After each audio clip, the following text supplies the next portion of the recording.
আগৰ ক্লাছটোত মই কৈছিলোঁ যে আমি কোৱান্টাম মেকানিকেল মডেলটোলৈ যোৱাৰ আগতে দুটা কনচেপ্ট ক্লিয়াৰ কৰিব লাগিব।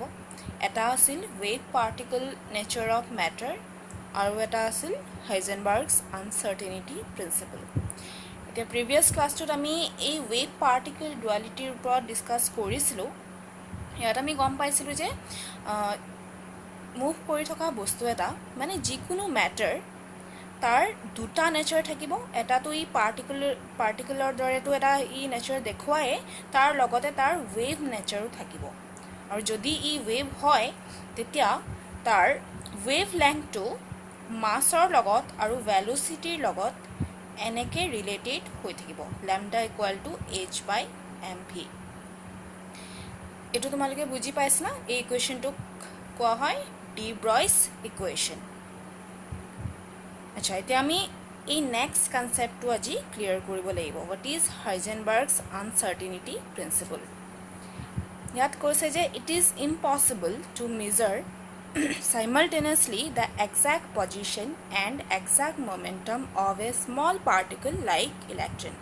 আচ্ছা, এই প্ৰিন্সিপলটো ইলেক্ট্ৰনৰ নিচিনা যিবিলাক বহুত সৰু পাৰ্টিকল আছে সিহঁতৰ ওপৰতহে এপ্লিকেবল হয়। অ'কে, যিবিলাকক আমি খালী চকুৰে দেখা নাপাওঁ। কৈছে যে এনেকুৱা সৰু সৰু পাৰ্টিকলছবিলাকৰ যিবিলাক নেকি মুভ কৰি আছে ইহঁতৰ পজিশ্যনটো কোনোবা এটা মমেণ্টত আৰু সেই একেই মমেণ্টত তাৰ মমেণ্টাম মানে তাৰ ভৰবেগটো, এই দুটা বস্তু আমি ছেইম টাইমত একিউৰেটলি মেজাৰ কৰিব নোৱাৰোঁ, মানে জুখিব নোৱাৰোঁ। অ'কে, আমি এই দুটাৰ কোনোবা এটাকহে আমি একিউৰেটলি মেজাৰ কৰিব পাৰিম, বাকী ইটোক আমি একিউৰেটলি ছেইম টাইমত মেজাৰ কৰিব নোৱাৰোঁ। যদি আমি পজিশ্যনটো শুদ্ধকৈ উলিয়াব বিচাৰিছোঁ তেতিয়া আমাৰ মমেণ্টামত ভুল হৈ যাব, আৰু যদি আমি মমেণ্টামটো একিউৰেটলি উলিয়াব বিচাৰোঁ তেতিয়া আমি পজিশ্যনটো ভালকৈ গম নাপাম।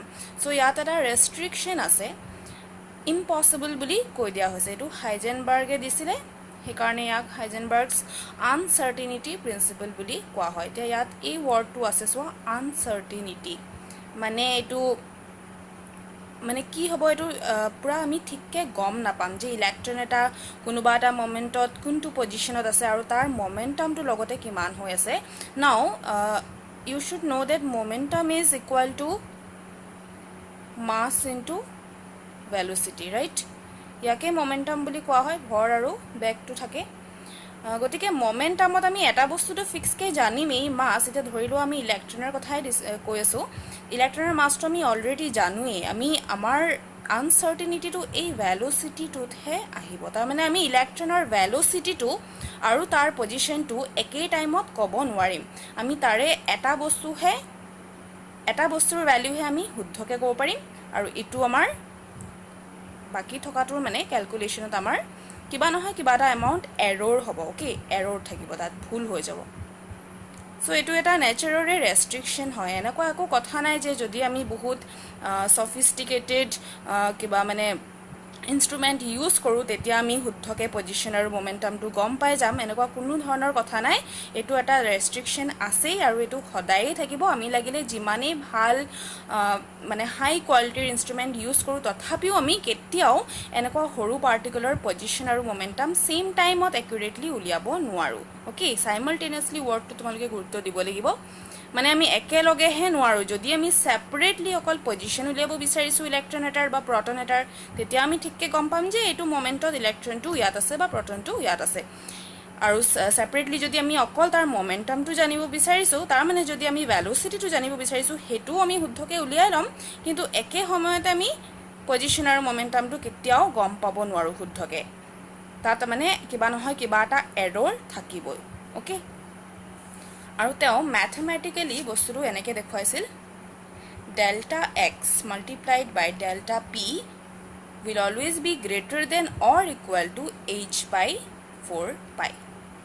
Now what is delta x and delta p? চোৱা, এতিয়া ইয়াত কৈ দিয়া হৈছে যে আমি এক্সাক্ট ভেলুবিলাক নাপাওঁ একেলগে, তাৰমানে এৰ'ৰ থাকিব বুলি কৈছে।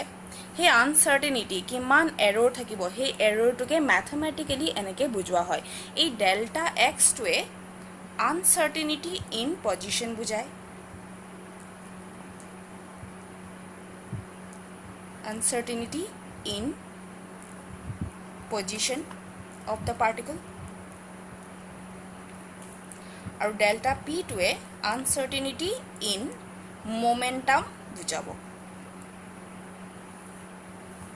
মানে এইটো কিবা বুজি পাইছানে আনচাৰ্টেনিটি ইন পজিশ্যন মানে কি এতিয়া ধৰি লোৱা যে সেই ইলেক্ট্ৰনটোৰ এক্সাক্ট পজিশ্যনটো আছিল 5 মিটাৰ ডিষ্টেঞ্চত অ'কে কিন্তু ক্যালকুলেশন কৰি আমি পালো 4 মিটাৰ তেতিয়া ইয়াৰ এটা ডিফাৰেন্স আহি গ'ল ন এক্সাক্ট ভ্যালু আৰু ক্যালকুলেটেড ভ্যালুৰ মাজত সেই ভ্যালুটোৱে হ'ব আনসাৰ্টেনিটি মানে এৰৰ কিমান আহিছে ঠিক ঠিক তেনেকৈ আমি যদি মোমেন্টামটো একে সময়তে উলিয়াও তেতিয়া আমাৰ মোমেন্টামটোতো ভুল থাকিব তাৰ ডিফাৰেন্সটো এৰৰটোকে আমি ডেল্টা পি ৰে বুজাম ঠিক আছে so delta P is the uncertainty in momentum of that species and according to Heisenberg এই এৰৰবিলাক মাল্টিপ্লাই কৰিলে সদায় আমি তাৰ এটা কনষ্টেণ্ট ভ্যালু h/4 পাই দিছ ইজ এ কনষ্টেণ্ট তোমালোকে hৰ ভ্যালুটো জানাই প্ল্যাঙ্কছ কনষ্টেণ্ট হয় 4 আৰু পাই তলতো কনষ্টেণ্ট আছে গতিকে গোটেই ভ্যালুটো এটা কনষ্টেণ্ট হয় এই দুটাৰ প্ৰডাক্টটো সদায় ইমান হ'বই মিনিমাম বা ইয়াতকে বেছিও এৰৰ ওলাব পাৰে বুজি পাইছানে ইমানটো মিনিমামটো এৰৰ যেতিয়া আমি পজিশন আৰু মোমেন্টাম একেলগে ক্যালকুলেট কৰিব বিচাৰিম কোনোবা এটা সৰু পাৰ্টিকুলাৰ তেতিয়া আমাৰ মিনিমাম ইমান এৰৰ আহিব ঠিক আছে অকণমান কিবা এটা বুজি পাইছা ইয়াত এতিয়া অকণমান এইটো মই এক্সপ্লেইন কৰি দিওঁ যে কি হৈছে একচুৱেলি ইয়াত এটা চোৱা কোনোবা এটা বস্তু যেতিয়া মুভ কৰে তেতিয়া তাৰ এটা ডেফিনিট এটা পাথ থাকিব কোনোবা এটা পাথেদি যাব ঠিক আৰু এই পাথটো যদি আমি জানিব বিচাৰো এই পাথটো ট্ৰেজেক্টৰী বুলি আমি ক'ব পাৰো ওকে ট্ৰেজেক্টৰী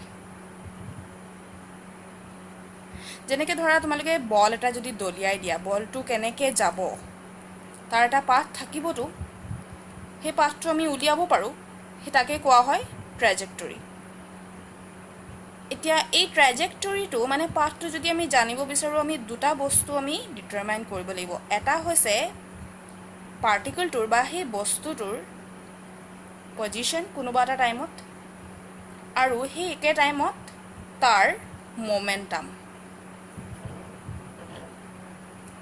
এটা মোমেন্টাম বুলি ক'লে জানাই কি হয় মাস ইনটু ভেলোসিটি মাসটো আমি অলৰেডি জানিমি হেতুটো আমি আগতে ক্যালকুলেট কৰিয়ে থব পাৰো কিন্তু আমি ভেলোসিটিটো জানিব লাগিব সো পজিশন আৰু ভেলোসিটি যদি আমি গম পাই যাও তেতিয়া আমি বস্তু এটাৰ ট্ৰেজেক্টৰীটো উলিয়াব পাৰিম মানে এই কোনটো ৰাস্তাৰে যাব হেতু আমি গম পাব পাৰো ওকে এটা যিবিলাক ম্যাক্ৰোস্কোপিক পাৰ্টিকল বস্তু আছে ম্যাক্ৰোস্কোপিক তে ম্যাক্ৰোস্কোপিক মানে হৈছে যেটো আমি খালি চকুৰে দেখা পাও যেনেকৈ ধৰা প্লেন এখন বা এই বলটো বা কাৰ এখন এইবিলাকে যেতিয়া মুভ কৰে যেতিয়া প্লেন এখন যায় তাৰ ট্ৰেজেক্টৰীটো উলিয়াটো একো ডাঙৰ কথা নহয় সেই প্লেনখনৰ আমি পজিশনো গম পাম যিকোনো সময়ত আৰু লগতে তাৰ ভেলোসিটি বা তাৰ মোমেন্টামো আমি উলিয়াব পাৰিম হেবিলাক ক্যালকুলেট কৰিব পাৰি বিকজ দে আৰ ম্যাক্ৰোস্কোপিক ইহঁতক খালি চকুৰে দেখা পোৱা যায় তাত প্ৰবলেম নাই প্ৰবলেমটো আছে only in case of microscopic particles okay বুজি পাইছানে মাইক্ৰোস্কোপিক মানে কোনবিলাক এটম বা মলিকুল বা ইলেক্ট্ৰন বা প্ৰটন এই বস্তুবিলাকৰ ওপৰতহে ক'বলৈ গ'লে এই আনসাৰ্টেনিটি প্ৰিন্সিপলটো এপ্লিকেবল হ'ব just like the de Broglie equation আগতে এইটো মই ডিসকাস কৰিছো যে ডি ব্ৰয়জৰ যোনটো মানে কনসেপ্ট ৱেভ পাৰ্টিকল ডুৱেলিটি আৰু এই ইকুৱেশ্যনটো এটো মাইক্ৰোস্কোপিক পাৰ্টিকুলাৰ কাৰণে applicable similarly this uncertainty principle has significance only in the case of microscopic particle क्योंकि इहतके আমি খালি চকুৰে দেখা নাপাও ওকে এতিয়া তোমালকে মই আৰু অলপ এটো বুজি পাবা মই যদি ভালকে অলপ এক্সপ্লেইন কৰি দিও যে কিয় এটো মাইক্ৰোস্কোপিকৰ কাৰণে হে এপ্লিকেবল হয় the principle has no significance in case of macroscopic particle ইয়াত কোনো ধৰণৰ significance নাই ইহতৰ আমি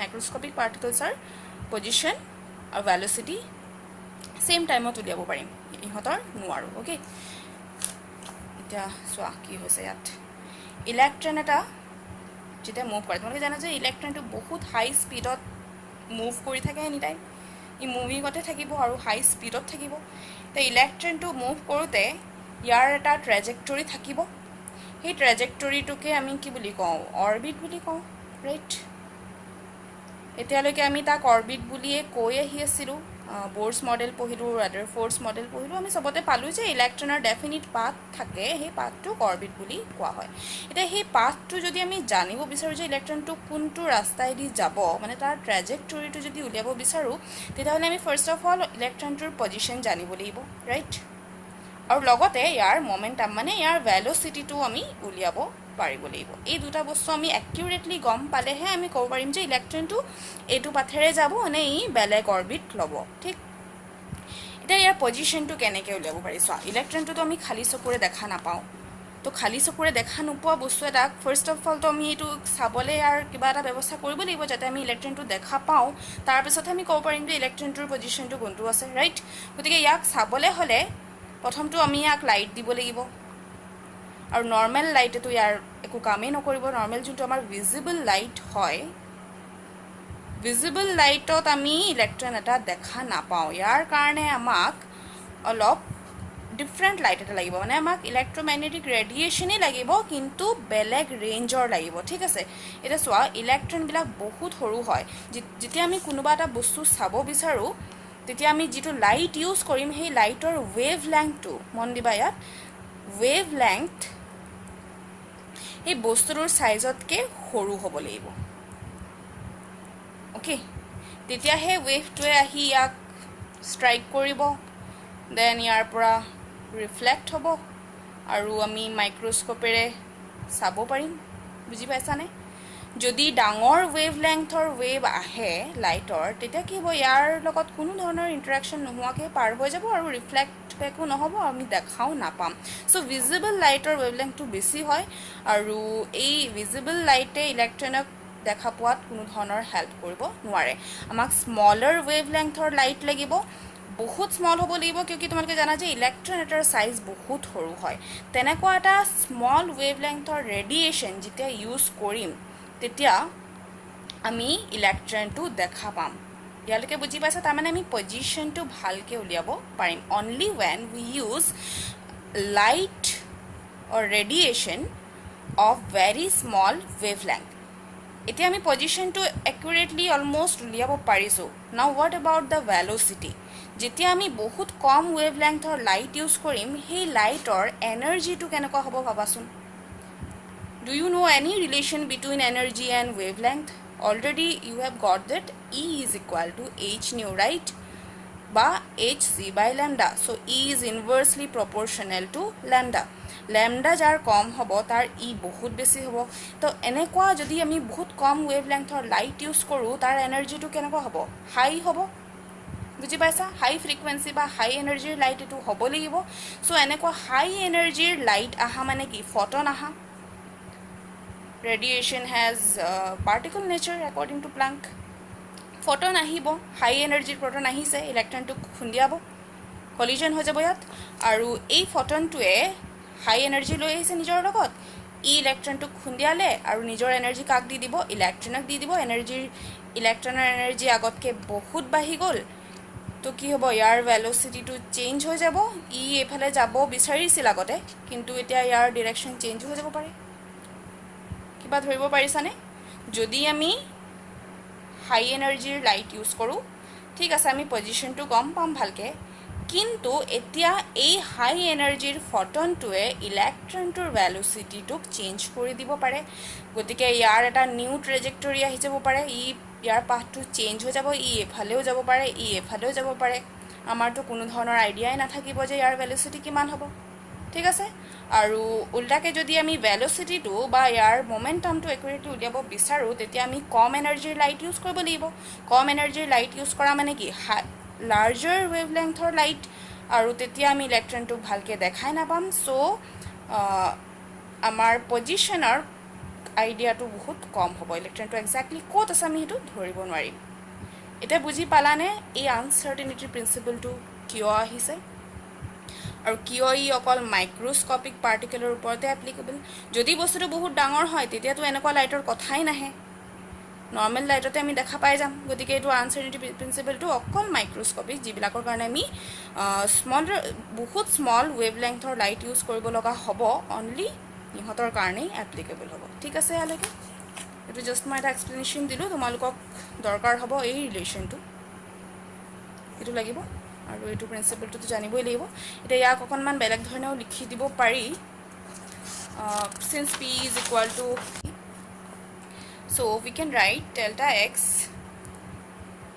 m delta v will be greater than or equal to 4 pi, ঠিক আছে। এইটো এটা ৰিলেশ্যন হ'ব পাৰে। চ' এমটোক মই আগফালে লিখিছোঁ, ডেল্টা চাইনটো অকল ভিৰ আগতহে দিছোঁ। কিয় দিছোঁ? কিয়কি এমত কোনো ধৰণৰ এৰৰ নহয়। ই এটা মানে এইটো বস্তুটো আমি ডেফিনেটলি জানিম যে বস্তুটো কিমান হয়। যেনেকৈ ইলেক্ট্ৰন যদি হয়, ইলেক্ট্ৰনৰ মাছ আমি অলৰেডি জানোৱেই 9.1 × 10⁻31, ঠিক আছে। এইটো ভেলু আমি অলৰেডি জানো, গতিকে ইয়াত ভুল হোৱাৰ কোনো চান্সেই নাই। There is no' uncertainty in the mass of that particle. Uncertainty থাকিব অকল তাৰ ভেলচিটিত আৰু পজিশ্যনত। অ'কে, চ' এইটোও হৈছে হাইজেনবাৰ্গৰ আনচাৰ্টেনিটি প্ৰিন্সিপলৰ মানে লিখাৰ এটা বেলেগ ৱে, সেনেকৈও লিখিব পাৰি, ঠিক আছে। এতিয়া আমি দুটামান প্ৰব্লেম চাব লাগিব ইয়াত, প্ৰব্লেম ছল্ভ কৰিব লাগিব using this or the previous equation.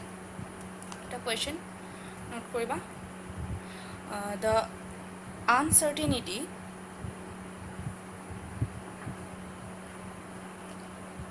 in position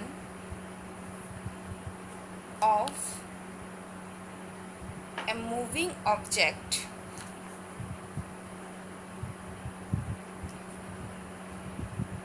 of mass 10⁻⁻1 gram is 10⁻⁻12 meter. Calculate the uncertainty in the velocity of the object. So ইয়াত কৈছে যে বস্তু এটা মুভ কৰি আছে উইথ this much mass, তাৰ মাছটো হৈছে 10⁻⁻1 গ্ৰাম, আৰু তাৰ পজিশ্যনৰ আনচাৰ্টেনিটি মানে পজিশ্যনটো যেতিয়া জোখা হ'ল তাত এৰৰ ইমান আহিলে 10⁻12 meter. Calculate the uncertainty in the velocity of the object. এইটো এটা ডাইৰেক্ট কুৱেশ্যন হয়, আমি চিধাই সেই ফৰ্মুলাৰ পৰা উলিয়াই দিব পাৰোঁ। ফৰ্মুলাটো আমি জানো, delta X into M delta V. এতিয়া গ্ৰেটাৰ দেন আৰু ইকুৱেল টু আছে, যেতিয়া আমি প্ৰব্লেম ছল্ভ কৰিম তেতিয়া আমি অকল ইকুৱেল চাইনটো ল'লেই হৈ যাব। অ'কে, চ' h/4 পাই আছে, ঠিক আছে। এতিয়া মাছটো কিহত দি আছে? চ' গ্ৰামত আছে, এইটো ফাৰ্ষ্ট আমি কেজিলৈ কনভাৰ্ট কৰিব লাগিব। Mass is equal to 10⁻⁻1 gram and this will be 10⁻⁻4 kg. কেজিলৈ কনভাৰ্ট কৰিলে আমি 10⁻³ এটা ইয়াৰ লগত ইনটু কৰিব লাগিব। আচ্ছা, মাছ হৈ গ'ল, আৰু ডেল্টা এক্সৰ ভেলুটো দিয়াই আছে 10⁻12 মিটাৰ। এইটো হৈছে ডেল্টা এক্সৰ ভেলু, ঠিক। চ' এইবিলাক যদি আমি পুট কৰি দিওঁ, ডেল্টা ভিটো আমি পাই যাম এইচৰ ভেলু হৈছে 6.626 ইনটু 10⁻34, দেন 4 পাই 4 ইনটু 3.14, এইটো ঠিক আছে। এতিয়া ইয়াৰ ডেল্টা ভিটোহে উলিয়াই আছোঁ, এই মাছটো তললৈ যাব আৰু ডেল্টা এক্সটো ইয়াৰ তললৈ যাব। চ' মাছটো ইয়াত আহি যাব 10⁻4 আৰু delta x is equal two 10⁻12। এইটো ছল্ভ কৰিবা, নিজে কৰি চাবা। এইটো কৰিলে 0.525 ইনটু 10⁻18 মিটাৰ পাৰ ছেকেণ্ড পাবা। চব SI ইউনিটত আছেই, গতিকে আমি এইটো ইউনিটছবিলাক ইয়াত নাচালেও ডাইৰেক্ট আমি মিটাৰ পাৰ ছেকেণ্ড লিখিব পাৰোঁ, since this is the error in velocity. Okay, so' its unit will be same as velocity. Delta এক্সৰ ইউনিটটো লেংথৰ ইউনিট হ'ব, মিটাৰ চেণ্টিমিটাৰবিলাক হ'ব পাৰে, আৰু ডেল্টা ভিটো মিটাৰ পাৰ ছেকেণ্ড হ'ব ইন SI। এইটো চাইণ্টিফিক নটেশ্যনত লিখি দিব পাৰি, 5.25 ইনটু 10⁻18 মিটাৰ পাৰ ছেকেণ্ড। আচ্ছা, এই কুৱেশ্যনটা মই দি থৈছোঁ, নিজে ট্ৰাই কৰিবা ছল্ভ কৰিবলৈ। Calculate the uncertainty in position in SI unit to dia bolebo of an electron whose uncertainty in velocity is